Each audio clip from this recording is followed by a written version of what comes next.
This episode is brought to you by Prime. What if you had one more chance with the one that got away? Sam. You came home. Based on the best-selling novel from Carly Fortune. Every Year After follows childhood friends Sam and Percy as they reunite in the dreamy, nostalgic lakeside town of Barry's Bay. Love can be hard to find. So if you're lucky enough to find that person, never let go. A second chance at first love. Every Year After. Streaming June 10th, only on Prime. This episode is brought to you by Redfin. You're listening to a podcast, which means you're probably multitasking. Maybe even scrolling home listings on Redfin, saving homes without expecting to get them.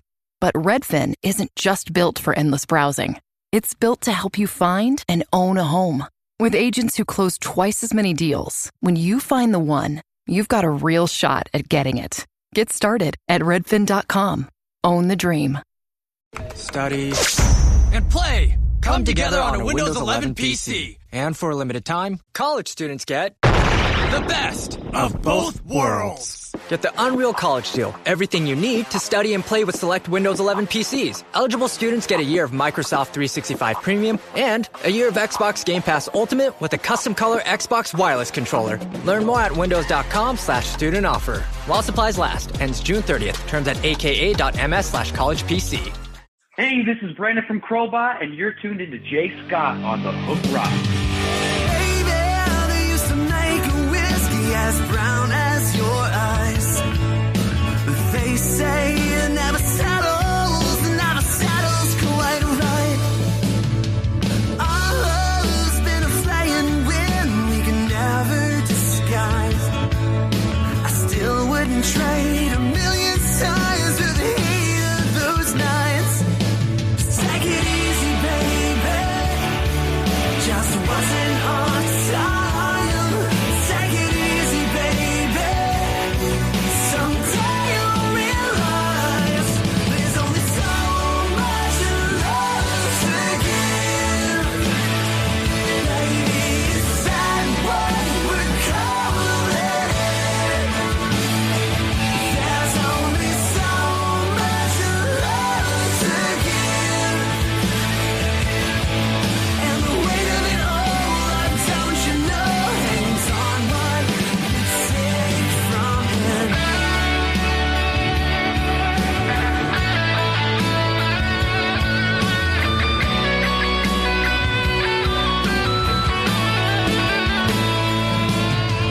Baby, they used to make a shine as clear as your lies.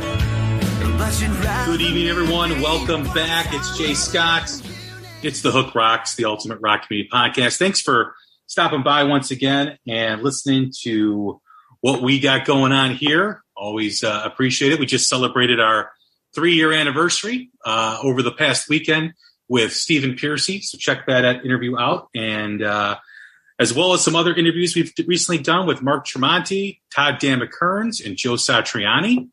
And some new bands, too, as well. Some new music spotlights. Fast Eddie, Band Inc. We've had Stone Broken, and we've had Martin Reed with MTR Project. Check out those great new music spotlights as well as others.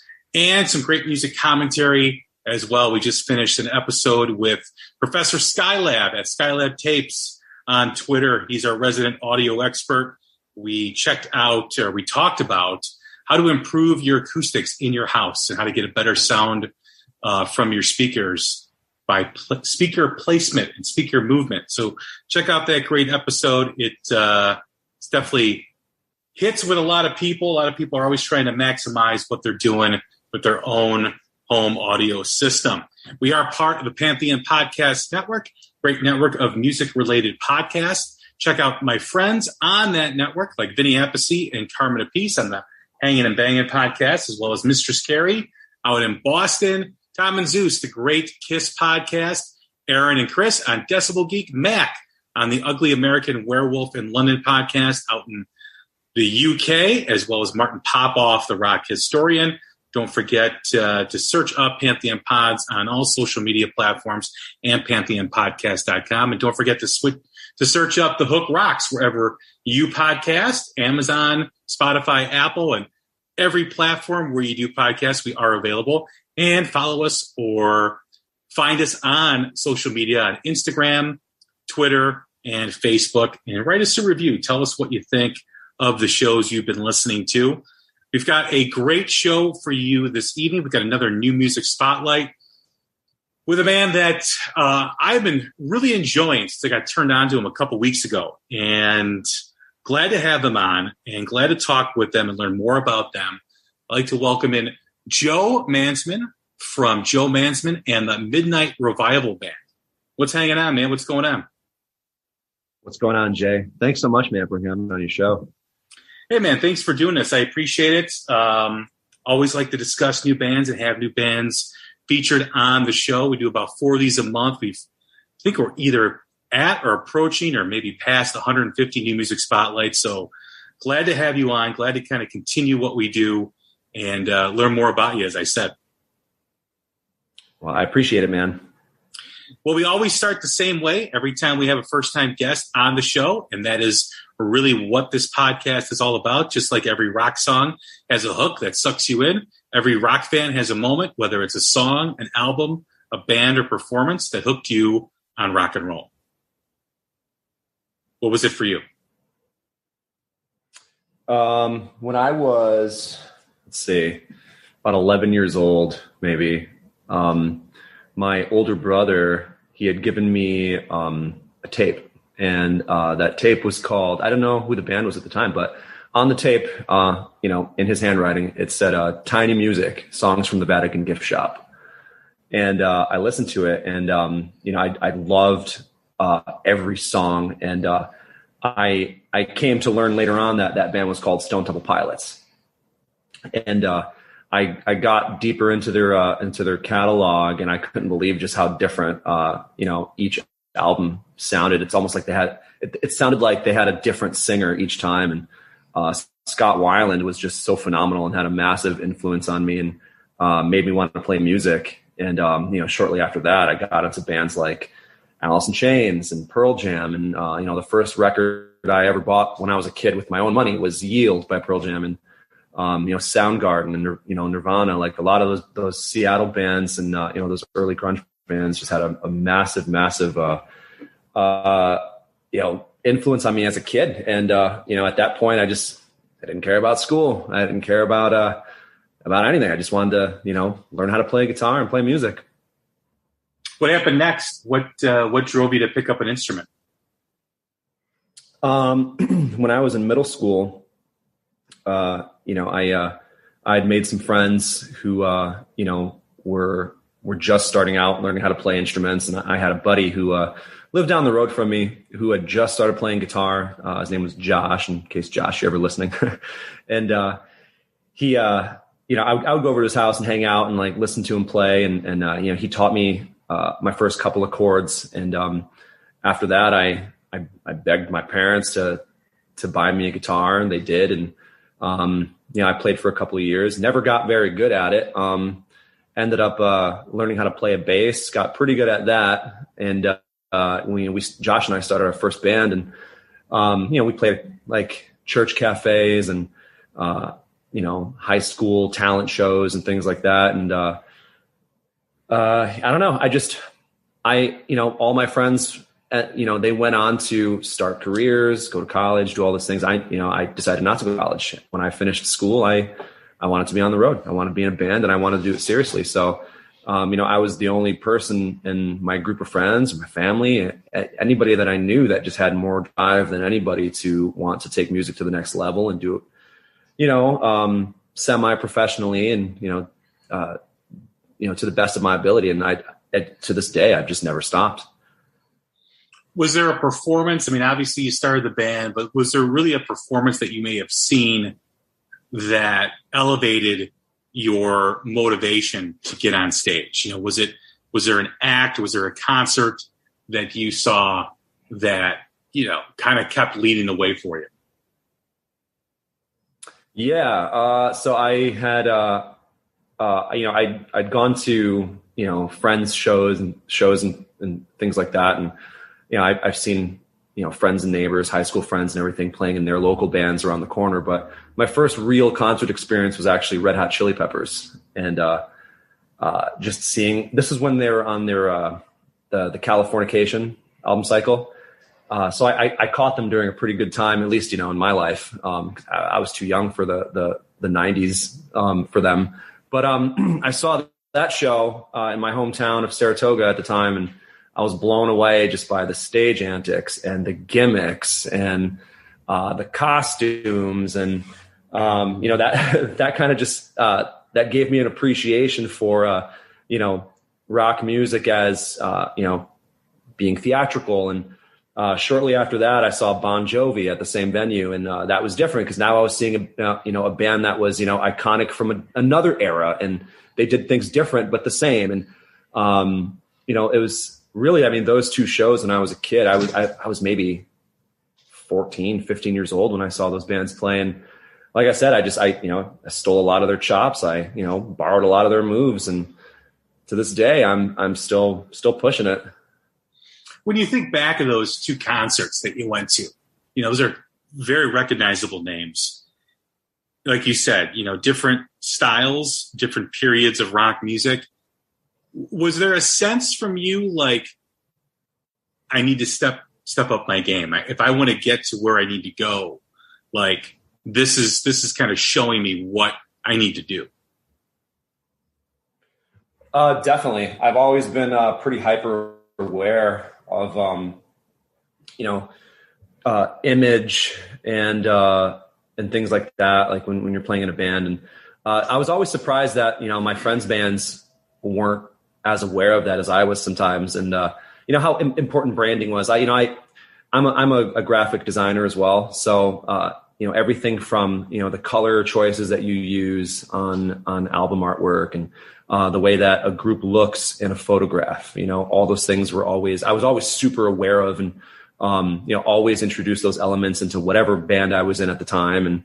And, recording quality, for example, like when I first stepped into my first real recording studio and cut a track and heard something that was grade A quality versus something that was basement quality, I never looked back. I never did anything subpar quality again, So I've always been really into that world, and like I say, the branding of a musical artist and how that all works and how it all makes the story come to life, I guess. I think about the conversation I just had with Stephen Piercy, and he talked about it. I listened to that yesterday, actually. Oh, thank you. Thank you.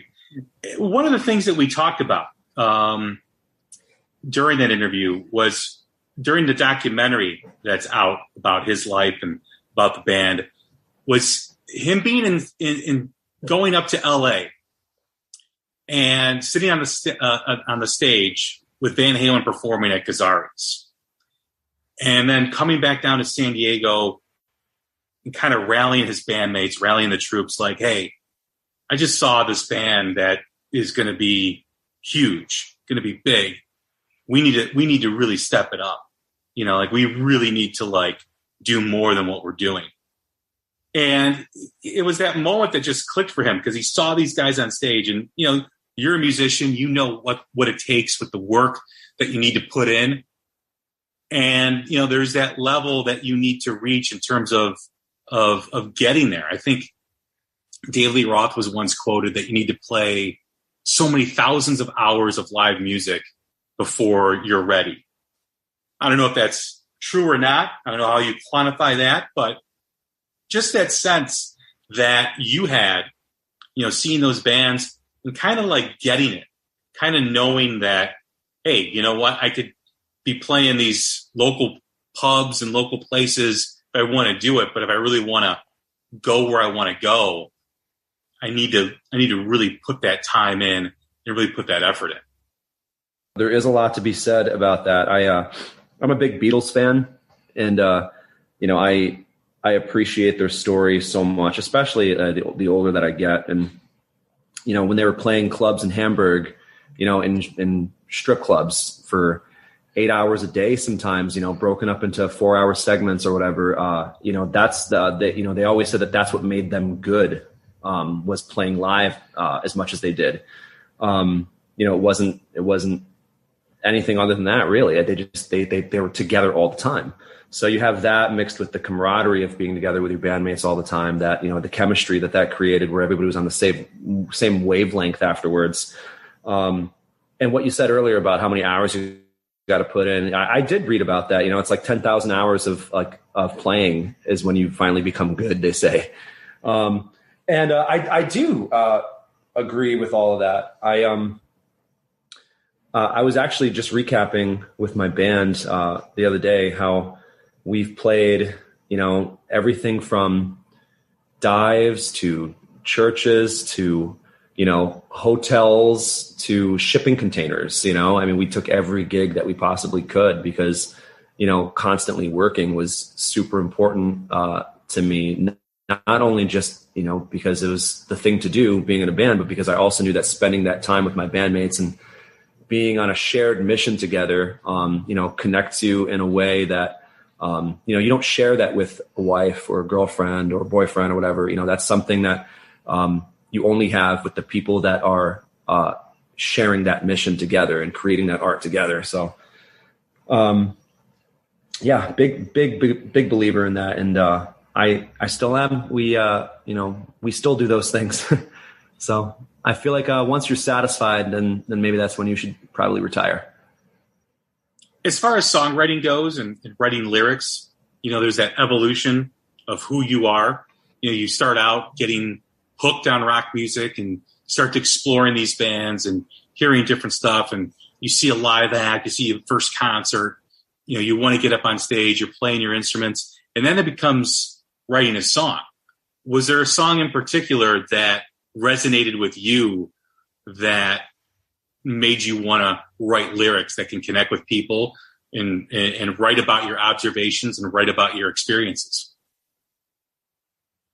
Yeah. The first time I ever heard Down in a Hole by Alice in Chains, I was watching their MTV Unplugged performance, and at the time I didn't know a whole lot about that band or their history. I just, you know, I often just, you know, threw that show on when I knew it was coming on, and I would just, you know, kind of let the music play while I was in my room drawing or something. And I connected with that song because the lyrics. I mean, it sounds like, you know, he was going through hell, and you know, later on, obviously, you know, it became well known that he had a massive you know, drug problem, and that whole album Dirt was really kind of like his version of a trip through hell because of that. And but it was that song though that kind of introduced me to like emotional lyric writing. Yeah. When you do write, is it about connecting with an experience? Is it observation? Is it a story you want to tell? Where do you find your motivation for writing lyrics? There's a lot of different areas that I draw from. I do have, you know, in this band, we've got a massive catalog. And I can look back on definitely a handful of my songs and say, yeah, I wrote this about a very particular subject and nothing else. And then there's other songs where, you know, I look back and I knew that I'd written a song about one situation, but then as the years went on and I became older, that song took on a different meaning and now meant something different for me. I think that's, you know, what it's like even for the single that we just put out for Take It Easy. You know, I wrote that song, you know, we all wrote this song a couple of years ago, but didn't really flesh it out until the latter half of this past year. And during that time, I didn't ever have completed lyrics for it, but I was going through a pretty tough separation with my wife of 7 years, and that kind of inspired me to finish the song, and that's what it meant to me then, and still does in you know, in most ways. But we've also, during that time, you know, we went through a lot of lineup changes. You know, we lost 2 drummers. We went through a bass player, and that was kind of how that song reconnected with me in a different way because it was like saying, take it easy to other people that you loved and, that you sort of shared a marriage with in some way because they were connected to, to your baby, your band. And, so Take It Easy, like that song took on a different meaning, and not just to me, but now that song took on a meaning to everybody else in my band who didn't write the lyrics, so, that's how songwriting really works for me. I kind of just allow it in my heart and my head to evolve and mean different things as time goes on. Is it difficult for you to kind of tap into a negative experience or a bad experience in your life? Yeah, sometimes. I'm not really great at articulating my feelings in the moment with things as they're happening, I guess. But when I've got some time to sit down and write my thoughts out, and when I start singing the words that I'm writing, things like that, then it's really easy for me. And it's not hard for my band even to catch on. And these guys know me so well that if I came up with a hook of some kind with a lyric that maybe means something to me, they often catch on with the emotion of that, and they drive it home for me. And that's how that works in our band. So putting together this band, you obviously had a sound in your head that you wanted to capture. How was this band formulated? How was this band put together? So my brother Alex, who is one of our guitar players, he and I have played in and out of bands for years and years, must be close to 20 years now. And he had quit music for a while and moved away and moved to Virginia for a while. And he was out of a band for years. I had kept playing, but when he finally decided that he wanted to pick up music again, he had told me that like he had this hole in his heart that was really missing. And so he and I actually just, we started writing songs that would eventually turn into this band. And we knew my keys player, Chris, just as a friend in the music scene. And we really, we respected just how great of a player he was. And, he himself is a phenomenal songwriter too. And so it was the three of us, and we started this band, and we went through a couple of different name changes, and we finally settled on our current name. And this was 2014 maybe, and we picked up every show that we could. We played everywhere we possibly could. We recorded our first EP. It was called Too Far Gone, and it was definitely more in the vein of blues and country and outlaw rock and roll. That's just what I was listening to at the time. And I wrote a handful of those tunes that the bands then just kind of helped develop. And then we got deeper into that world a year later, and we put out an album called Bastard. And that was definitely on the heavier side, but it had a really deep still a really deep country influence in there. And that was actually kind of a thematic record for me. We could talk about that another time if you want, but we toured on that for a little bit, put out a four track EP after that, which slowly started changing into hair metal, glam rock. We started drawing from that world. And then a year after that, we were we got Dollars, our one of our current guitar players, and he kind of took that to a next level. He's super influenced by bands like Skid Row, and brought a lot of that flavor to the band. And by 2019, we were very heavy invested in the whole sleaze rock, glam rock, hair metal world, and that's just kind of where we took the band to this day. We dabble in both worlds, and we're even doing things that are even different than that now. I wouldn't say that we're complete chameleons when it comes to songwriting, but you can hear influences from, all of those worlds that I just described, even on some of the newer material right now that we're going to be putting out soon. When you're putting together, this band, and you're trying to capture music and you're trying to capture a tone. You mentioned, some different styles and influences. How does the band develop organically for you guys? Like, you ended up here with, a lot of sleaze rock influence and a lot of different other influence as well.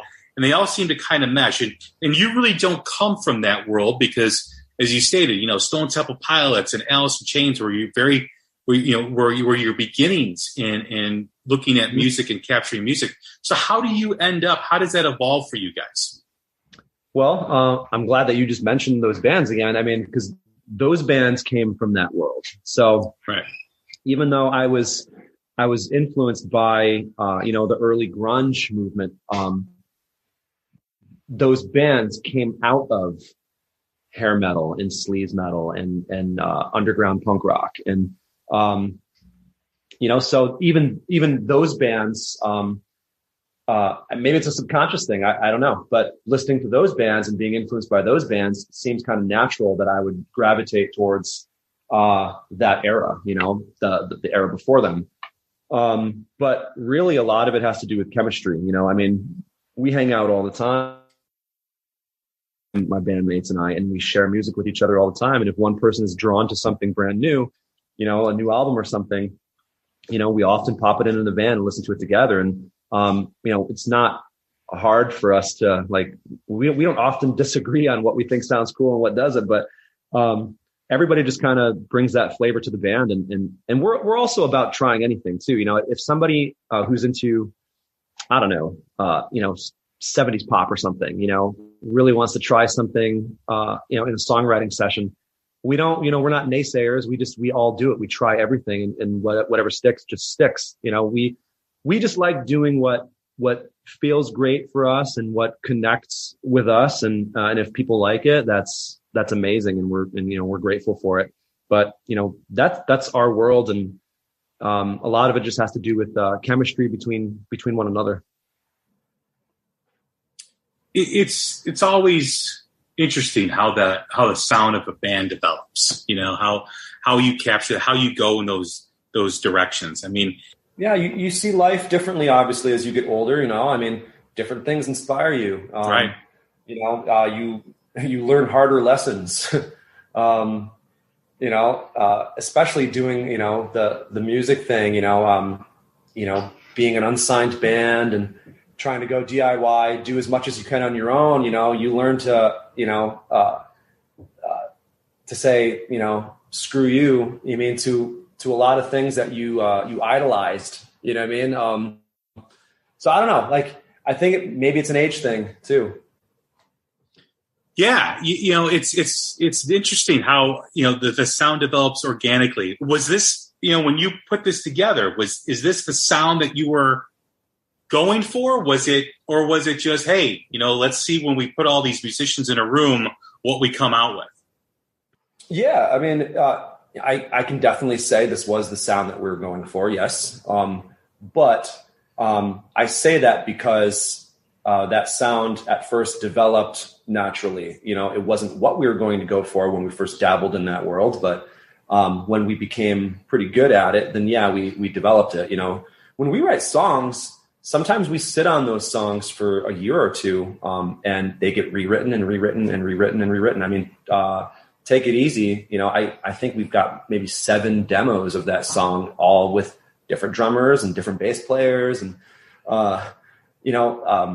and those songs just develop over time and get rearranged differently, because you go through life and, like we talked about earlier, playing live, when you start playing those out live and you see how other people connect with them and, you see what impact that has on the room that you're playing, then you do things a little different because, hey, maybe you captured this one moment live at this one show you played, and, you want to try and repeat that in the studio somehow. So, you experiment until you can. Like I said, sometimes we sit on material sometimes for years and years. Other songs come out real quickly, and sometimes we'll actually, right before we logged onto this call, actually, the band was in rehearsal, in writing mode. And, we were writing something that just came very naturally and developed out of nowhere. And then there's other things, like I said, that just sometimes takes years. What I really enjoy about the band is the hooks, in the music that I have heard from you guys. It seems like a lot of bands that are coming out forget the hook, forget the thing that pulls you in. And, listening to the music that I've listened to, the guys, I do enjoy being kind of captured by music again. And it's really cool. Thanks, man. I appreciate that a lot. Thank you so much. It's a very, very nice compliment. Thank you. Yeah, I mean, we listen to a lot of pop music, too. And, I understand that I know my place as a singer, and, I know that, I might not always have, a raspy, growly rock voice. I don't know. I just sing the way that I sing, and it just, I don't know. Sometimes you land a gem, but I'm happy that, with the material that we've been putting out, at least the past couple of years, we seem to be doing better at hitting all the markers. Sure. As far as do it yourself, you mentioned, being DIY and putting out music. The days of big record contracts are few and far between, especially for the rock and roll genre. Yeah. And I almost at the point where the way I look at it is you don't really need a big record deal to do what you want. I mean, when you think of bands that are out there today, the one that comes to mind is Dirty Honey. Dirty Honey doesn't have a record contract. They're all do it yourself. We were just talking about Dirty Honey. Yeah. Yeah. And I think when you really kind of get into it, the most important thing is to have good people around you, management, publicists, other people that care about you as a band and care about your songs and your music, that they're all working towards the same goal. Sometimes when you have a record contract, that record company isn't necessarily working with you. Sometimes they even work against you. Mm-hmm. So when you have a management team that's vested in you, or publicist that's vested in you, it makes a huge, huge difference in this crazy world of rock music. Definitely. And, streaming changed everything, obviously. And, bands definitely don't make millions anymore. We understand that for sure. And, we've played enough gigs on the road where we walked away with $25. Maybe we walked away with nothing. I mean, barely enough to throw into a gas tank and feed everybody. But, in the end, it was, a labor of love, and that's okay. But, you definitely need to rely on a team. If you definitely have a handful of people that believe in your music enough that they're willing to, maybe invest financially, maybe, flyer the town up for you. Maybe they can help you sell tickets to a local show or something. All that stuff matters in the end. And we can definitely say that, whatever small success that we've enjoyed as a band was largely due in part to the team that we surrounded ourselves with, for sure. Yeah, that's a huge thing. I hear stories from a lot of bands that, get that record deal and the music never comes out. And it's a, disagreement between the record company. The record company wants more songs. They want quote unquote better songs, and they own your music and they kind of tell you what to do, and they can decide whether or not to release it. I can't imagine putting the time and the effort in and having that happen. And, when a young band does ask me, what they should be doing, or listen, I'm on this side of the fence for a reason. I don't know the music business. I know a lot about it, but I don't know the real ins and outs. But, I always say, don't chase that record deal. Look for a good management company to really help you. Because they're going to work hard for you. For sure. There's like there's a term for that. I heard once, I think it's called the tyranny of space maybe I'm wrong. I don't know. But I recalled reading a story about, Taylor Swift, and when she was first, gaining some heat, when she signed, to a major label, how, At the same time, the label was signing up as many, female pop singer songwriters as they could, for the explicit purpose of putting their records on hold. That way she could rise to the top with no competition. And that happens to a lot of groups, especially smaller ones. And they don't even realize it. So, yeah, I mean, a lot of times there is a danger to that. And we've done a couple of one-offs here and there with, indie labels and, managers. So we learned our lesson, but nothing's really ever come back to like bite us in the ass. But, that does happen. It's crazy. Bands definitely are, more at an advantage, going the DIY route and, educating themselves as much as possible on using, all this new stuff we have in 2022, like Zoom and, podcasting, learning how to record your own records, plus I'd like to think that, if you were a label and you were going to sign a band, you'd want to see that band put the investment in themselves pretty heavily before you even gave them a chance. I mean, wouldn't you want to put your money, into something that's kind of already proven that it works, Correct. Yeah, absolutely. One of the things that I think is underappreciated about the emerging rock scene, the bands that are making music, is the grind that they have to go through for very little payoff in terms of the big record contracts that were put out years ago. Bands really have to be a touring entity in order for them to really grow an audience. They have to be savvy on social media, of course, but they also have to get out and play. And there was, there's been the point's been made that it used to be the tour supported the album years ago. Now the album supports the tour, basically. And what's lost on a lot of rock fans, especially my age, is, yes, rock bands have always gone through a grind. It's been, whether it was the Sunset Strip and stapling flyers to telephone poles and all living under, a studio apartment and, eating the, whatever they were eating, lack of foods or whatever. Yes, bands have struggled forever. But now I really, truly think that the guys that put the grind in, the bands that put the grind in, and those are the ones that are, first of all, like you said, aware of what's happening, knowing what they have to do, but also really love what they're doing. Like really at the root of their soul, love what they're doing. Yeah. And that's like why we, earlier when we were talking about, teams, like that's why it's really important to get everybody on the same team, because who is willing to put in that amount of effort and sacrifice unless you all had a shared goal of some kind that everybody believed in. We've, we still do this where, we go out for a run and, we don't make any money. Sometimes we don't sell a single t-shirt. Sometimes we, play to rooms of 5 people. It just is what it is, but you do it because, one, it's important to keep a regular working schedule. And two, it's what makes a band tighter in the end, is having those shared experiences together.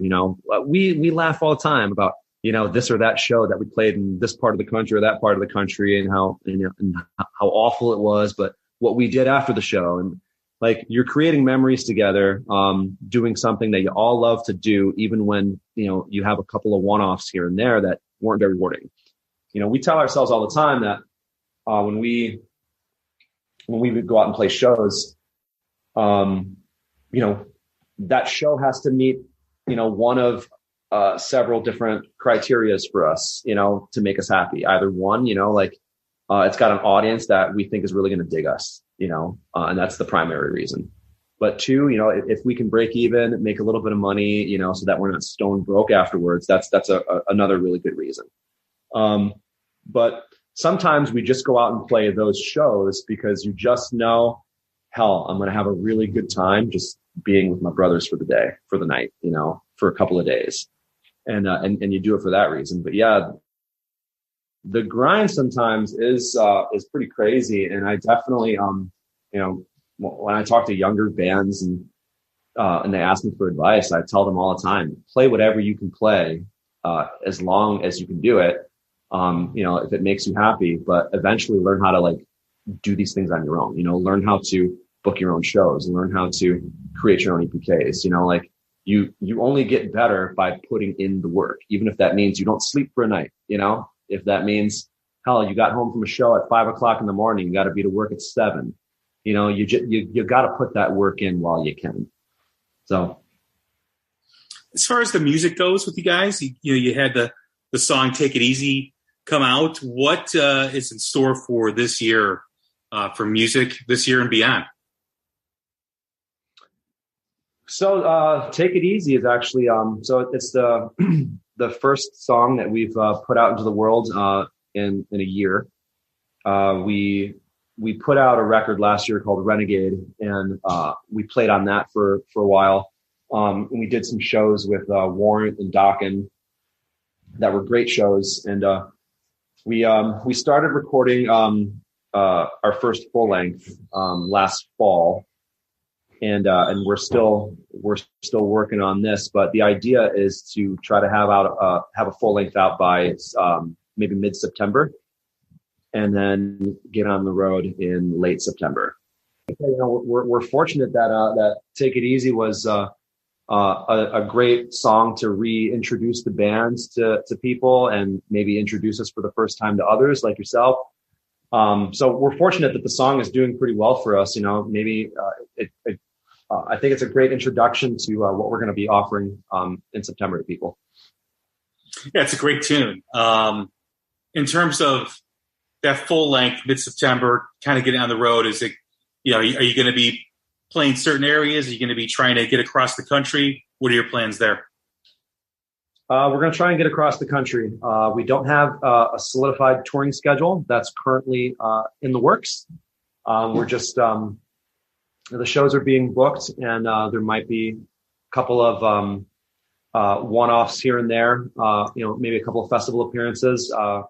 All of that stuff, we're unsure how it's going to land. We just know that it will happen. So, so those things are being booked as we speak. So we'll see. The idea is to try and, go south and out to the Midwest and introduce ourselves to people who have never heard of our band. When you think of the album last year and the one that you've been working on, the full-length album, where is the growth of the band? What should people anticipate for the new record? We solidified a new lineup a couple months back, and this album is definitely going to be a little more. It's definitely going to be heavier. It's going to be more in the sleaze rock direction than how we did on a Renegade record. It's the songs are definitely they've got more glitter. I guess that's all I can say about them. They've definitely got more shine to them. Awesome, man. Well, look forward to it. Look forward to the new music, and thanks for doing this interview. Hey, man, I appreciate it, and thank you so much. It's cool what you're doing for unknown bands, and on behalf of everybody that does this with you, I appreciate you. Thank you. Thank you, man, and can't wait to hear the new tunes, and look forward to the album, and hopefully you get up to Chicago or down to Chicago at some point this year. That's the idea. Thanks, man. All right, everyone. That is Joe Mansman from Joe Mansman and the Midnight Revival Band. I'm Jay Scott. This is The Hook Rocks, the Ultimate Rock Community Podcast. Stay healthy, stay strong, take care of each other. We'll talk soon. Thanks.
Starting a business can seem like a daunting task, unless you have a partner like Shopify. They have the tools you need to start and grow your business. From designing a website to marketing to selling and beyond, Shopify can help with everything you need. There's a reason millions of companies like Mattel, Heinz, and Allbirds continue to trust and use them. With Shopify on your side, turn your big business idea into... Sign up for your $1 per month trial at shopify.com/special offer. Ryan Reynolds here from Mint Mobile with a message for everyone paying big wireless way too much. Please, for the love of everything good in this world, stop. With Mint, you can get premium wireless for just $15 a month. Of course, if you enjoy overpaying, no judgments, but that's weird. Okay, one judgment. Anyway, give it a try at mintmobile.com/switch. Upfront payment of $45 for 3-month plan, equivalent to $15 per month required. Intro rate first 3 months only, then full price plan options available. Taxes and fees extra. See full terms at mintmobile.com.